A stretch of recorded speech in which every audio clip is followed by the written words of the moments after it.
sa area po namin. So, nandito din po kung ilan po yung may elect na representative from different sectors and also yung manner of elections and yung amin pong co-chairperson po. So, parang localized barangay development council po siya. So, in terms of funding po, in subject of availability and also po the sponsor po. So, us po, di Sangguniang Kabataan, mayroon na po kaming allotment for other highlights po ng ordinance. So, kaya po siya in availability po.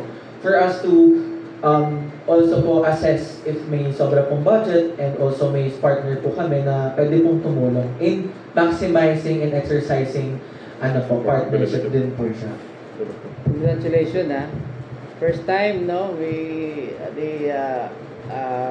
SK chair come up with their own ordinance, no.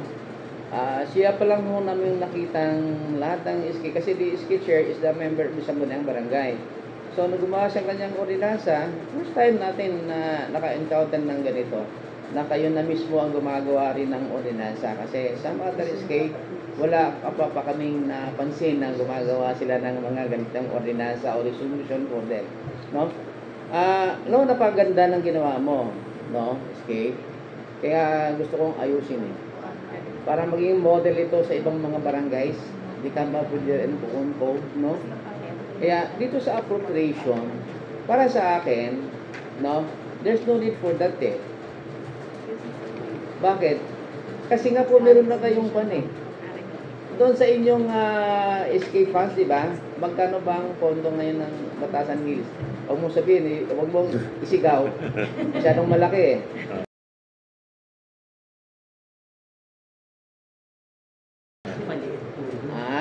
150 million, di ba? 170 million. So, you have 17 million. Oh, you see? Naiingit yung barangay Amingan. Kasi yung SK niya, talo pa rin kami. 9.8 lang ako. Kasi po, huwag mo nalagyan siya ng appropriation. Codal Code kasi ito So, if ever you have some programa na nakalagay doon sa yung code na to, isasama mo na ito doon sa yung budget plan. Nakuha mo? Yan. Kasi you concentrate in the code mismo. Ewan ko lang, no, sa code ng City Council, wala akong makitang appropriation doon Kaya yung appropriation, nakakuha nyo sa iyo. Huwag mo na include dito yung barangay. Kukunin mo pa yung budget nila. Hindi, kasi this is intended for the youth. Okay. So, yun lang, suggestion ko, tanggalin mo yung appropriation. Okay. Okay lang mo sa yun, kakabat? Tanggalin yung section na yun. Okay. So, with that, Mr. Chair, I move that we, wait lang, may isa pa. Sensya ka na. Okay. Kailangan kong,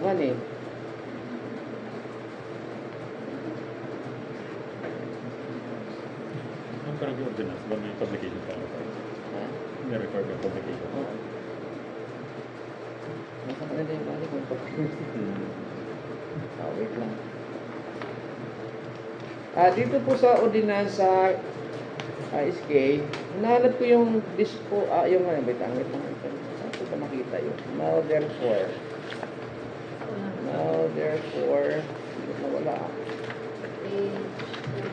Page ano? Sa page 2 po. Ayan, yan. Okay. On motion presented by SK Chair. Ang kulang na ito, binaligtad mo no? Now therefore, be it ordained na ilagay mo nun sa unahan. Parang baliktarin mo lang siya. Yan, parang gusto kong maging model ito Yung be it ordained, isunod mo sa now therefore. Yan, may Sangguniang Barangay Batasan Hills and regular assemblage on motion presented by ganon. Duly seconded yan. Yan, para pag ginaya to ng ibang mga barangays, swak na swak to, ha? Kaya, So, with that, Mr. Chair, I move that we conditionally approve Ordinance Number 6, Series of 2020, Barangay Batasan Hills, subject to the submission of the corrected version as suggested by this committee. Itago ko na to. Akin na to. Duly seconded the Barangay Ordinance Number 6, Series of 2024, Barangay Batasan Hills, is conditionally approved, subject to the submission corrected version. Okay. Mr. Chair, in addition to that, no, I'd like to manifest that there was a consultation conducted for that purpose. I have a copy of the consultation. Congratulations again, Iski Chair. Okay? Marami ka namang matatanggap na pake. Sa 7. Meron. Congrats. Congrats. Pero usually, ang ordinance, take effect after approval ng council. Oo, dapat. Ano ba na kami yan? Ano lang naman, yung Activity. 15 days after publication is favored. Oh, yung sa effectivity clause, no, upon confirmation approval by the city council. Ayan. Unless gusto nyo sir na i-publish pa talaga sa newspaper. Gagasos pa siya. Lalagay mo sa dyaryo. Hindi.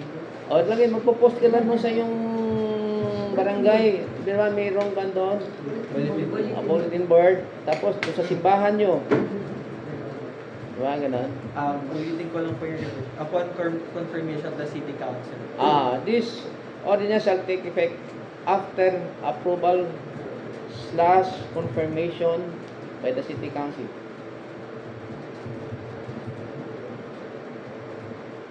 Malaki ba opisina mo doon? Dalawa. Saan banda? Sa likod lang?